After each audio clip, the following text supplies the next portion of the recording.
السلام علیکم، مجھے جمیل فاروقی کہتے ہیں. آپ میرا آفیشیل یوٹیوب چینل دیکھ رہے ہیں. تحریک لبیک پاکستان یعنی TLP ایک ایسی جماعت ہے جس نے بڑے مختصر عرصے میں بہت کم وقت کے دوران مقبولیت کے بڑے جھنڈے گاڑے ہیں. اور اگر ان کی سوشل میڈیا پریزنس کو دیکھا جائے تو بڑی بڑی سیاسی جماعتوں کو ٹف ٹائم دے کے رکھا ہوا ہے. نیریٹو ایک ہی ہے، وہ ہم سب کو معلوم ہے، اور وہ ہے ختم نبوت صلی اللہ علیہ وآلہ وسلم کے معاملے کے اوپر لبیک کہنا. بطور مجموعی پوری امت کا یہ نعرہ ہے، اور چاہے اس کا تعلق کسی بھی مکتبہ فکر سے کیوں نہیں ہے. لبیک یا رسول اللہ کا نعرہ کسی ایک جماعت، کسی ایک مذہب، کسی ایک سیکٹ کا نہیں ہے، عالم اسلام کا ہے. اور یہ بڑی خوشی کی بات یہ ہے کہ علامہ خادم حسین رضوی صاحب کی رحلت کے بعد ان کے جمع سال صاحبزادے علامہ حافظ سعد حسین رضوی صاحب نے اس جماعت کی باغ دوڑ سنبھالی ہے. اور یوتھ جس کا نعرہ اس ملک میں ہمیشہ سے لگتا رہا ہے، تو اس کی قیادت بھی یوتھ کے ہاتھ میں ہے، تو یہ ایک بڑی اچھی اور خوش آئند بات ہے. اب معاملہ یہ ہے کہ اس کے اوپر جو ٹیگ ایک لگ چکا ہے بلا وجہ کا، اس ٹیگ کو سافٹنس کی طرف یہ کس طرح لے کر جاتے ہیں، اور ایک ریلیجیس پولیٹیکل پارٹی کو باقاعدہ طور پر گراس روٹ لیول کے اوپر ریلیجیس پولیٹیکل پارٹی میں کیسے ٹرن کرتے ہیں، یہ ایک بڑا ٹاسک، بڑا چیلنج ہے. لیکن انہی علامہ حافظ سعد حسین رضوی صاحب کے حوالے سے ایک بڑی خبر، اچھی خبر، خوشخبری یہ ہے کہ علامہ حافظ سعد حسین رضوی رشتہ ازدواج میں منسلک ہو چکے ہیں. حافظ سعد حسین رضوی صاحب کا نکاح ہو چکا ہے، اور اپنے ماموں کی صاحبزادی سے ان کا نکاح ہوا ہے. تو اپنے خاندان کے اندر ہی ان کا رشتہ طے پایا تھا، اس کے بعد نکاح ان کا ہوا ہے. آج ہی ان کا نکاح ہوا ہے، اور ولیمہ اگلے چند دن میں متوقع ہے. وہ تاریخ کیا ہوگی میں آپ کے سامنے رکھوں گا. جمعرات یعنی 3 فروری کے روز اٹک میں ان کی تقریباً نکاح ہوئی. ان کے جو بھائی ہیں دوسرے انس رضوی صاحب، حافظ انس رضوی، وہ بھی ساتھ موجود تھے. انہوں نے خطبہ پڑھا اور نکاح کے دوران وہ موجود رہے. مفتی مریب الرحمان صاحب نے ان کا نکاح پڑھایا ہے. میں یہ تمام خبر آپ تک اس لیے رکھ رہا ہوں کیونکہ ایک بہت بڑی فالوئنگ ہے علامہ سعد حسین رضوی صاحب کی، ان کی اپنی شخصیت کی وجہ سے بھی، اور ان کے والد صاحب کے گراں قدر خدمات، خاص طور پر دینی جو خدمات ہیں ختم نبوت کے معاملے کے اوپر، ان کی وجہ سے ان کی فالوئنگ ہے. لوگ بہت پیار کرتے ہیں. دن میں مجھے کوئی 5000 قسم کے میسیجز آئے ہیں کہ سر آپ نے ابھی تک بات کیوں نہیں کی ہے. تو میں اس وقت بات کرتا جب نکاح ہو جاتا، نکاح ہو جانے کے بعد ہی بات کر سکتا ہوں. جب کوئی شخص نکاح کے بندھن میں بندھ چکا ہو، پھنس چکا ہو اچھی طرح سے، تو پھر اس کے بعد ہی خوشخبری دینا بنتی ہے نا. تو نکاح اب ان کا ہو گیا جی. ترجمان TLP کے مطابق نکاح ضلع اٹک کے آبائی گاؤں نکاح کلاں میں پڑھایا گیا، اور نکاح کی تقریب انتہائی سادگی کے ساتھ رکھی گئی تھی. میرے لاسٹ ٹائم جب حافظ سعد رضوی صاحب سے میری ٹیلی فون پر بات ہوئی تھی تو انہوں نے کہا تھا کہ جمیل بھائی آپ ہمارے بڑے بھائی ہیں، اور ہم نکاح بڑی سادگی سے کرنے جا رہے ہیں، تو آپ نے کوشش کرنی ہے کہ شرکت ضرور کرنی ہے. تو بڑی خوشی ہوئی ہے میری طرف سے، دلی مبارکباد. And I will try my level best انشاءاللہ العزیز کہ ولیمے کی تقریب میں ضرور شرکت کی جائے. پورا مجھے موقع ملے دفتر سے بھی اور اپنے پروگرام سے بھی، تو انشاءاللہ I will try my level best. بالکل اسی طرح جس طرح دیگر پولیٹیشنز کے نجی اس طرح کی تقریبات میں ہم لوگ شرکت کرتے ہیں. خان صاحب کی تقریب ہوئی، اس میں شرکت کی تھی. بختاور بھٹو زرداری صاحبہ کی شادی کی تقریب ہوئی، اس میں شرکت کی. اسی طرح اب ہمیں اچھی طرح یاد ہے حامد میر صاحب کے صاحبزادے کی تقریب خانہ آبادی ہوئی، تو اس میں لوگوں نے شرکت کی، ہمارے میڈیا کی بڑی تعداد نے شرکت کی.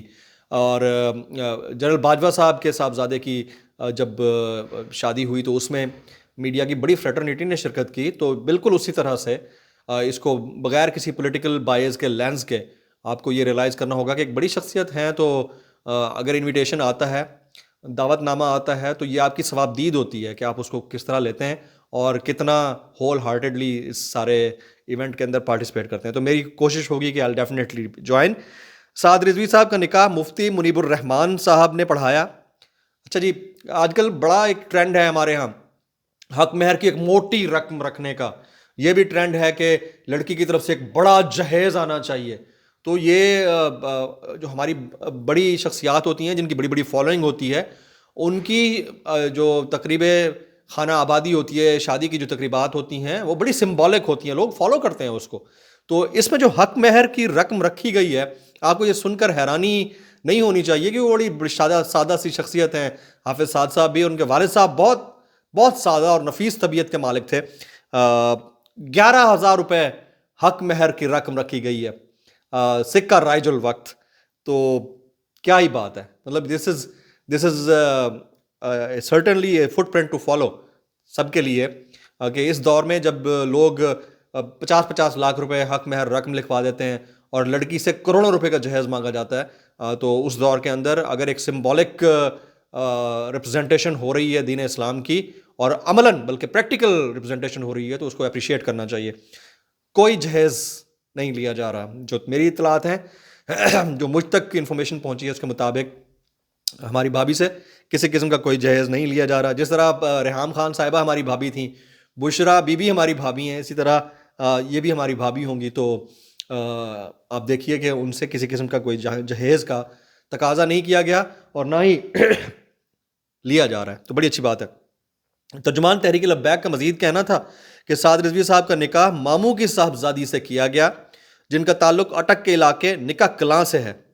نکاح کی تقریب میں قریبی عزیزوں، جس میں ٹی ایل پی کے قائدین، رہنماؤں اور کارکنان نے بڑی تعداد میں شرکت کی.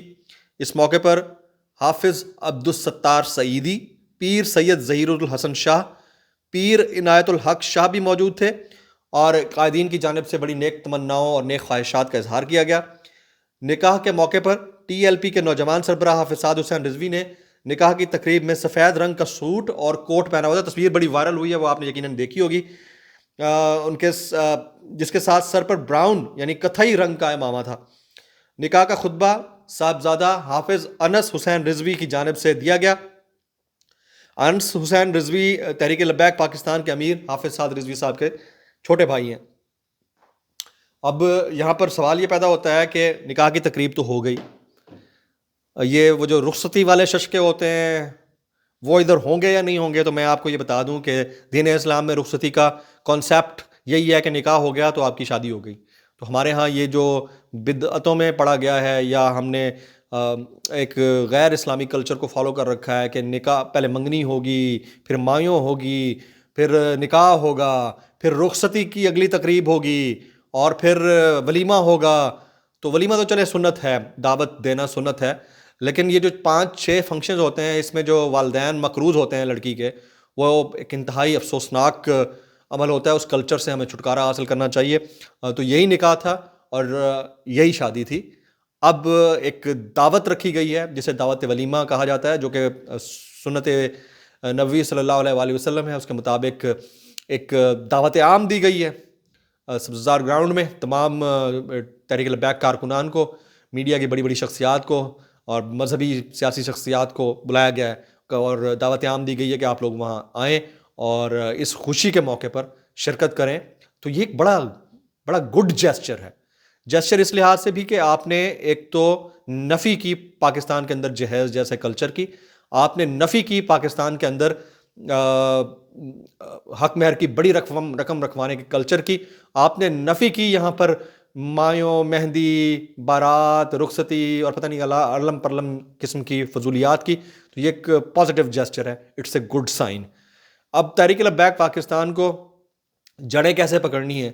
اب سعد رضوی صاحب کے لیے مشورہ ہے کہ آپ صرف مذہبی جماعت نہیں ہیں، مذہبی سیاسی جماعت بھی ہیں. آپ کو گراس روٹ لیول کے اوپر یوتھ میں سے اچھے پڑھے لکھے نوجوانوں کو اپنے ساتھ ملانا ہوگا، اور ان کو گھر گھر چھوٹے چھوٹے معاملات کے اوپر شامل کریں. جس طرح 5 فروری یوم یکجہتی کشمیر کے موقع کے اوپر آپ نے باقاعدہ طور پر تمام مقبوضہ آبادی کے کشمیری بھائیوں کے ساتھ یکجہتی کا دن منانے کا اعلان کیا ہے، اسی طرح آپ کو چھوٹے چھوٹے ایونٹ میں ڈور ٹو ڈور جانا ہوگا، تاکہ آپ کے لیے جو آنے والے دن ہیں وہ مزید بہتر ہوں. اور پاکستان کو اس طرح کے سافٹ ریلیجیس پولیٹیکل فیسز کی بڑی شدید ضرورت ہے. آج کے ویلاگ سے اتنا ہی. اگر آپ کو پسند آیا ہو تو بیل آئیکن ضرور دبائیے گا، اور میری صحت کے لیے دعا ضرور کیجیے گا. جمیل فاروقی کو اجازت دیجیے.